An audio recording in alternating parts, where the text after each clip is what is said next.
Hi കൂട്ടുകാരെ, Mohanlal Mammootty സിനിമയായിട്ടുള്ള patriot എന്ന് പറഞ്ഞ മൂവി ഞാനിപ്പോ കണ്ടിട്ട് ഇറങ്ങിയിട്ടുണ്ടായിരുന്നു. ക്ലാസ് മൂവി ആയിട്ടാണ് മൂവി പോയിക്കൊണ്ടിരിക്കുന്നത്. ഭയങ്കര ക്ലാസ് രീതിയിലാണ് എടുത്തിരിക്കുന്നത്. ക്ലാരിറ്റി, ഫിലിം ക്ലാരിറ്റി ഒക്കെ നമുക്ക് പറയേണ്ടതാണ്. നല്ല രസമായിട്ടാണ് മൂവി എടുത്തു വച്ചിരിക്കുന്നത്. നമ്മൾ നോക്കുമ്പോൾ ഇതിനകത്ത് ഏറ്റവും കൂടുതൽ നമ്മൾ ഹൈലൈറ്റ് ചെയ്ത് പറയേണ്ടത് മമ്മൂക്കാനെ തന്നെയാണ്. മമ്മൂക്കയാണ് ഫസ്റ്റ് ഹാഫ് മുഴുവൻ അടിപൊളിയായിട്ടാണ് ചെയ്തിരിക്കുന്നത്.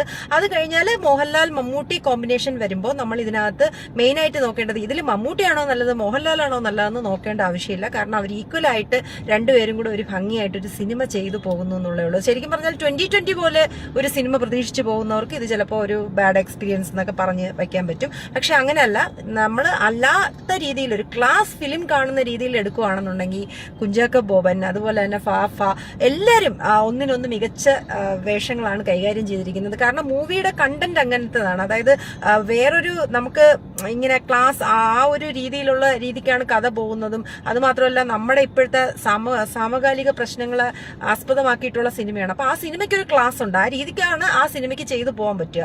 ആ രീതിയിൽ നോക്കുകയാണെങ്കിൽ സിനിമ നല്ലൊരു ഫീൽ ഗുഡ് മൂവിയാണ്, നന്നായിട്ട് പോയിക്കൊണ്ടിരിക്കുന്നു. അല്ലാതെ ഓവർ എക്സ്പെക്റ്റഡ് അങ്ങനെ ചെയ്തിട്ട് നോക്കുമ്പോൾ നമുക്ക് തോന്നും അയ്യോ ഇങ്ങനെയല്ലോ, അങ്ങനത്തെ ഒരു സിനിമയല്ല. മറിച്ച് നമ്മൾ അതിനെ ഒരു നല്ലൊരു ക്ലാസ് മൂവി ടൈപ്പിൽ കാണാനായിട്ട് പറ്റുവാണെങ്കിൽ ആദ്യം മുതൽ അവസാനം വരെയും ഭയങ്കര രസമായിട്ടാണ് എടുത്തിരിക്കുന്നത്.